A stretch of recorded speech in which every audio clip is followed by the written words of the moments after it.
Tinapay mula sa langit. A daily morning devotion with CRC family.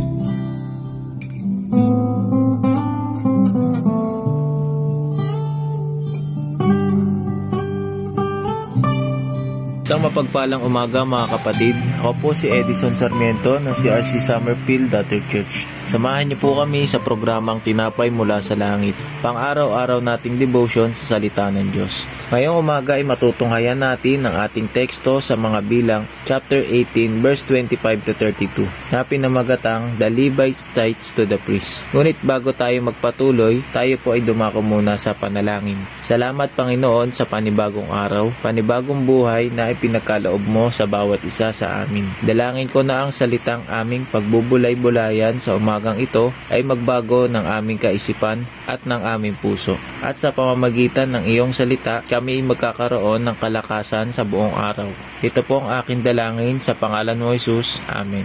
Mga bilang chapter 18 verse 25 to 32. Sinabi ni Yahweh kay Moises, sabihin mo sa mga Levita, pagtanggap ninyo sa ikasampung bahagi ng mga Israelita, ihahandog ninyo kay Yahweh ang ikasampung bahagi noon. Sa makatwid ay ang ikasampung bahagi ng ikasampung bahagi. Ang handog ninyong ito ay siyang katumbas ng handog ng ibang lipi mula sa ani ng kanilang mga bukirin at ubasan. Sa gayong paraan, kayo man ay maghahandog ng ikasampung bahagi kay Yahweh sa pamamagitan ng ikasampung bahagi ng tinatanggap ninyo sa mga Israelita. Yun naman ay ibibigay kay Aaron. Ang pinakamainam sa handog na tinatanggap ninyo ang iyong ihahandog para kay Yahweh. Kaya sabihin mo sa kanila na pagkatapos ibukod ang pinakamainam na bahagi ng ikasampung bahagi ng buong Israel, ang matitiray kanila na. Iyan ang siyang katumbas ng inaani ng ibang lipi sa kanilang mga bukirin at ubasan. At maaari nilang kainin iyon saan man, pati ng kanilang sambahayan, sapagkat iyon ang kabayaran sa kanila sa paglilingkod nila sa toldang tipan.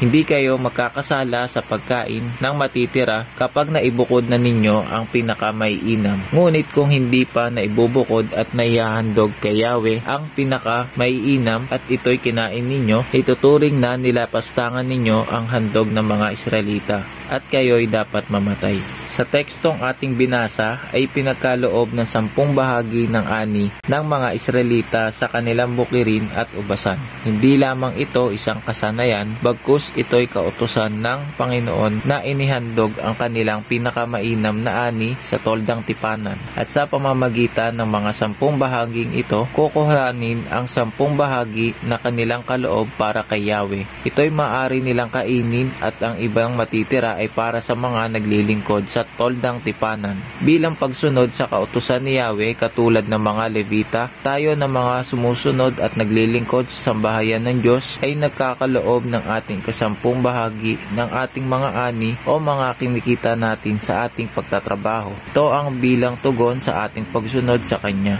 at maaari ring gamitin para sa gawain ng Panginoon. Katulad nga ng sinabi sa Malakayas chapter 3 verse 10, dalhin ninyo ng buong buo ang inyong mga ikasampung bahagi sa tahanan ng Diyos upang matugunan ang pangangailangan sa aking tahanan. Subukin ninyo ako sa bagay na ito kung hindi ko buksan ang mga bintana ng pagpapala. Panginoon, sa pamamagitan ng salitang ito, ang tithes o 10% ng aming inaani o kinikita sa aming mga pinagkukunan ng salapi ay nagpapahayag na ikaw ang may kapamahalaan ng lahat ng bagay. Ang mabuting ani, ang mabuting hanap buhay at pinagkakakitaan namin ay nagmumula sa iyo, kaya marapat lamang na kami ay maghandog sa iyo bilang pasasalamat sa inyong biyaya sa amin. Ito din ay sumisimbolo ng iyong bukas palad na biyaya para sa amin, na kapag kami ay naghandog, binubuksan mo ang bintana ng pagpapala sa aming buhay. Kaya naman tinatanggap namin ang lahat ng ito na may pasasalamat sa pangalan mo Jesus. Amen. Maraming salamat po sa inyong pakikibahagi sa ating programa. Lagi po natin pagnilayan ang salita ng Diyos mula sa ating puso dahil lubos ang magiging kaunawaan natin dito.